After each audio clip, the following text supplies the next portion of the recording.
I can't believe it's only 3:33. We're getting an early start this morning. The Airstream's been sitting in the driveway overnight as we got the final touches done to the loading. It's been plugged into shore power coming off of the house on a 110 outlet here. I think we're ready to unhook it and get going.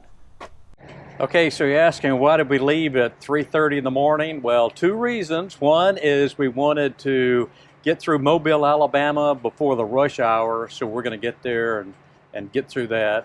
And the second reason was right here. We wanted to get to Buc-ee's to pick up some coffee, score a couple of brisket sandwiches for our lunch, and of course top off our diesel and get ready for the day. So we're going to have a good day. Stick around and you better catch it.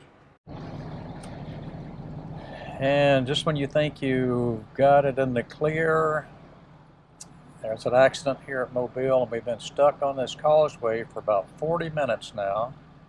This isn't even the rush hour. This is just because of an accident. But we'll get moving soon, I'm sure. Sometimes you got to take a pee break wherever you can find it. I found this little spot to pull off. And I always do a walk around check. Every time I stop, I look at every one of these connections. Make sure my pins are in there.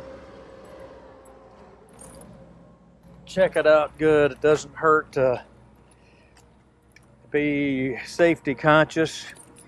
Wheels, always do a quick little temperature check. Although I have a TPMS, a tire pressure monitoring system, I still like to just take a look at the tires when I get out, just to give it a little check. Well, it's 10:30 a.m. We've made some great time. We're on I-20 now. We are in Louisiana, close to Monroe.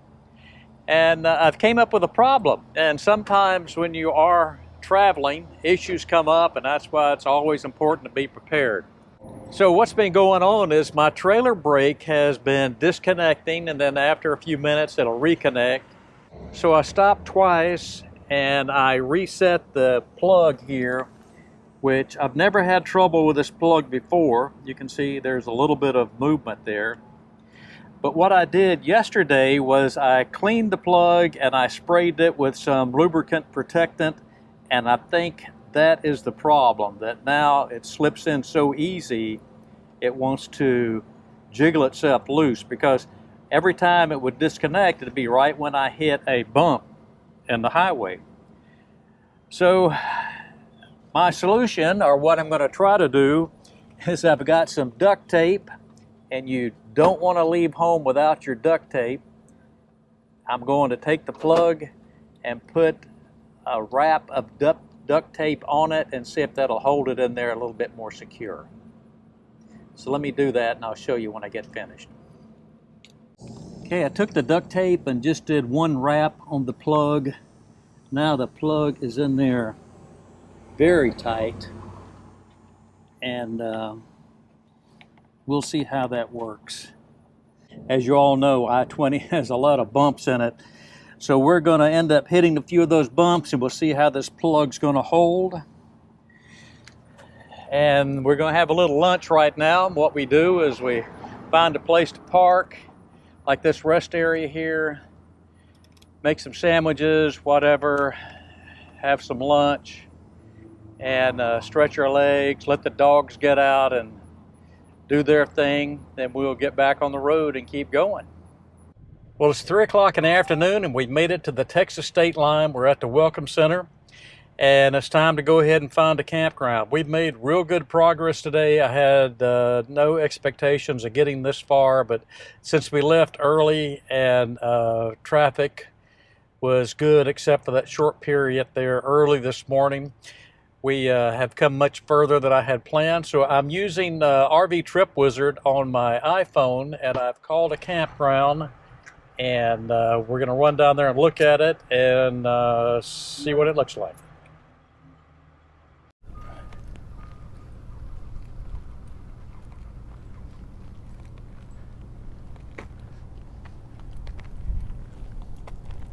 Okay, I made a phone call and we found Marshall RV Park. It's in Marshall, Texas. It's a small mom and pop kind of place, gravel sites, pretty much level, full hookups, water, 30, 50 amp, electric, sewer. There's Wi-Fi here. I'm pretty sure there's not any cable, and it's $30. It's kind of the luck of the draw, but when you're just staying one night, you don't have to make it perfect. Just make it good enough for the night. It's a park that looks like it's secure somewhat. You can tell when you drive into parks if you think you're going to be safe in there. This one here is almost full, and I'm thinking that a lot of the folks here are probably long-term. I don't know that for sure, but that's from the amount of stuff they have collected around their RVs, you think it's long-term. But it's about 2 miles off of Interstate 20, which made it convenient. It's going to be pet friendly. Our dogs have already came out and did a nice walk and took care of their business. There's a little pond back here. I think there's maybe some fishing that's available. I'm not sure. But you just kind of take what you can. Nowadays, with a large number of additional people on the road in RVs, a lot of them for the first time, the parks are quite busy. Campgrounds are quite busy, and you don't always get exactly what you want. But this park was exactly what I wanted. $30 isn't bad for an overnight. Now, we could have gone to a Cracker Barrel or Walmart, or there's a racetrack right down the highway here that I understand you can park there for free, but we wanted a place where we'd have good air conditioning tonight.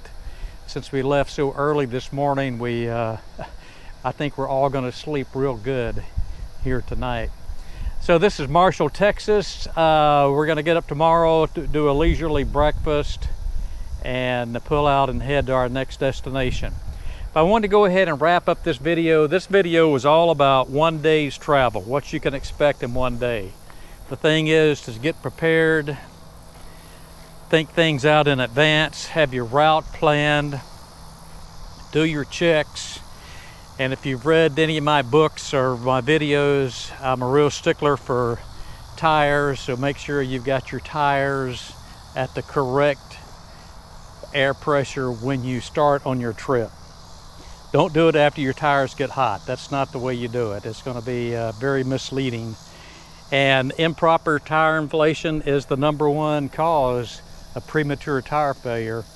And we don't want to do that. Even if you're running on good tires like I am, a Goodyear Endurance, which is a great tire for travel trailers, because of COVID, they have suspended production of those tires until I think March of 2022. So you just can't get them. So if you did have a road hazard type of situation where you needed a tire, you're not going to get that Goodyear Endurance.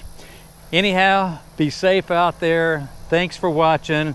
If you haven't clicked that subscribe button, go ahead and do it right now and ring that little bell so you get notification of all my future videos. And until next time, thanks for watching.